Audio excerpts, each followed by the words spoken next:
And good evening, ladies and gentlemen. The Greeks said that the rarest of all women was the woman with the gift of laughter. Tonight, the makers of Hallmark greeting cards bring you one of those rare and lovely ladies, Hollywood's brightest comedian, Lucille Ball. You saw her in Without Love, Ziegfeld Follies, Easy to Wed, and many other pictures. And tonight, she adds another delightful characterization to her list of hits as she plays our faint-hearted little office girl, Mousie. Welcome, Lucille. We're glad to have you with us.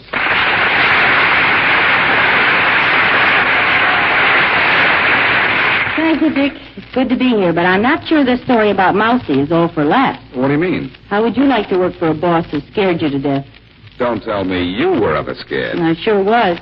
The first job I ever had on Broadway, I was so scared I almost missed the orders. Oh, you mean cues, honey. That's what we call them in show business, cues. Who said anything about show business? My first job on Broadway was a soda girl in a corner drugstore. Would you mind telling us how you got from a soda fountain to a stage door? Well, it was only half a block from that drugstore to the first theater I played, but it took me 5 years to do it. Making sodas, modeling clothes, haunting casting offices. And now out in Hollywood, they call you Queen of Comedy. Oh, Dick, that makes me nervous. Now, Mousie? Sure, there's some Mousie in every one of us. That's why I like the story so much.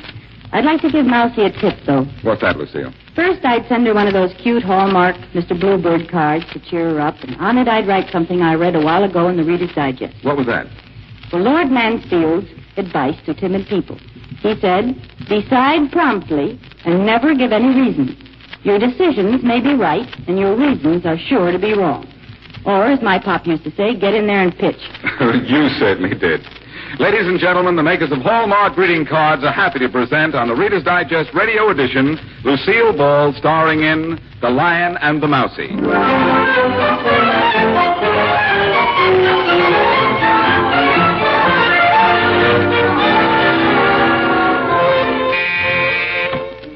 Norton Shinwell and Eaglespan. Oh, can I talk with Miss Laverne, please? Who? Miss Laverne. You know, the red-headed stenographer with the glasses. Crystal Laverne. Crystal Laverne. Is that what her name is? Hey, Mousie, you want her on the phone.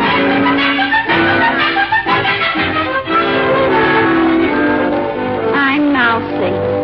At least that's what the girls at the office call me, Mousie. A timid little rodent that sits at a typewriter all day and pounds out legal words for Norton, Shinwell, and Eaglespan. I don't understand what I write. I just draw up $1,000 contracts, $1 million lawsuits, and $1 billion mergers, and all I get is $22.50.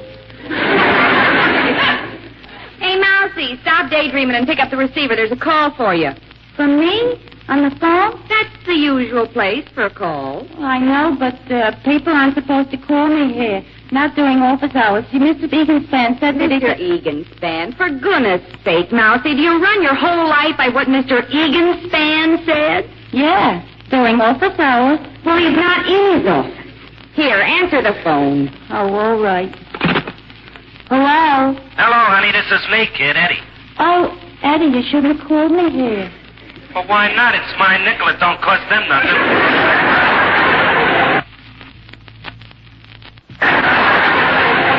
I know, but Mr. Eaglespan... Mr. Eaglespan can go jump in a lake. I want to talk to you. Eddie, what's the matter? Nothing. Except that I think you're pretty cute with your glasses off. Oh, Eddie. Look, how about taking them off for me tonight, huh? Over a bowl of chop suey. I'll meet you at Lynch House about 6 o'clock, and we'll put on a feed bag. Eddie, you know you're spending too much money on me. Don't be silly, kid. I like spending it on you. Besides, I got something special to tell you tonight. Oh, really? What is it? Never mind. Just meet me at Lynch House at 6 o'clock. And for Pete's sake, don't be late again this time. I got to work tonight. All right, Eddie, I'll be there. You love me, honey? You know I do. Throw me a kiss. Oh, Eddie, not here. Okay, baby. I'll see you later.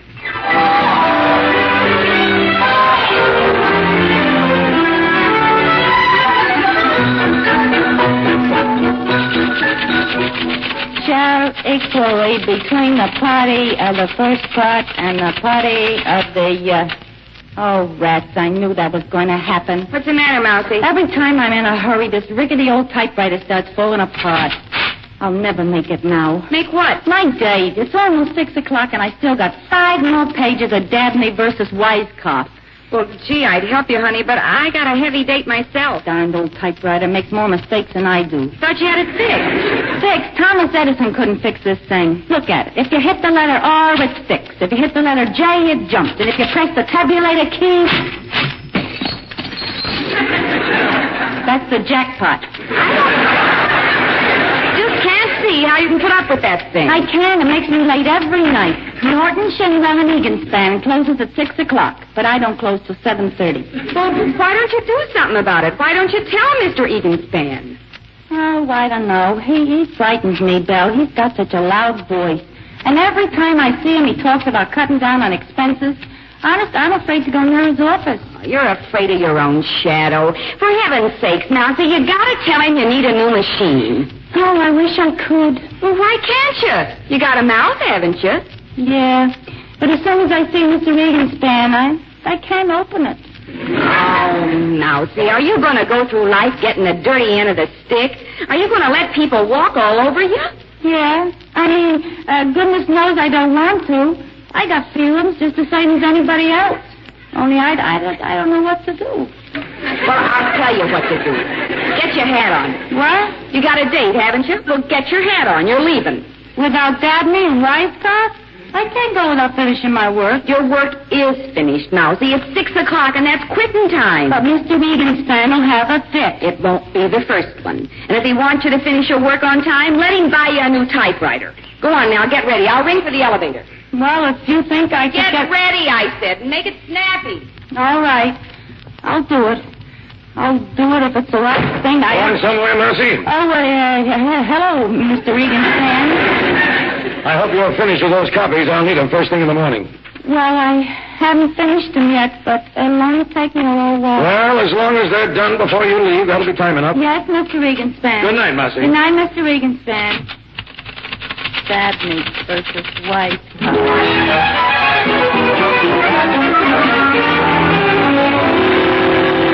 It took me a whole hour to do those 5 pages.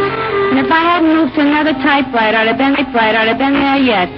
As it was, I didn't get to Lynch House till 10 after 7. And by that time, the place was so crowded, I couldn't even find Eddie. You look for someone, miss? Yeah, kind of a thin fellow with nice wavy hair, huh? His name, please? Eddie Grove. I was meeting him here. Oh, him. Young fellow, smokes cigarette. That's right. Where is he? Him gone. Leave here about 10 minutes ago. You mean he didn't wait for me? Him too mad. Him say women all your life. But he had something special to tell me. It could be you don't hear. Might burn your ears. And he didn't leave any message? No message. You sit down, miss. I have table for you. No, thanks. I haven't got any appetite.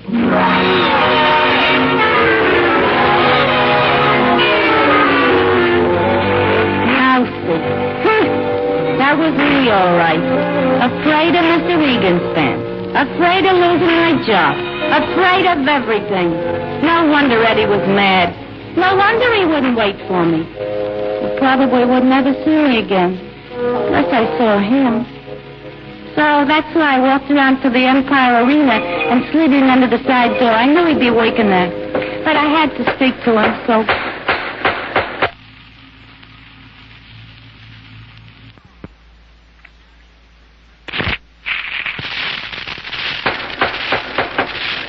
Far away, Joe. He's coming.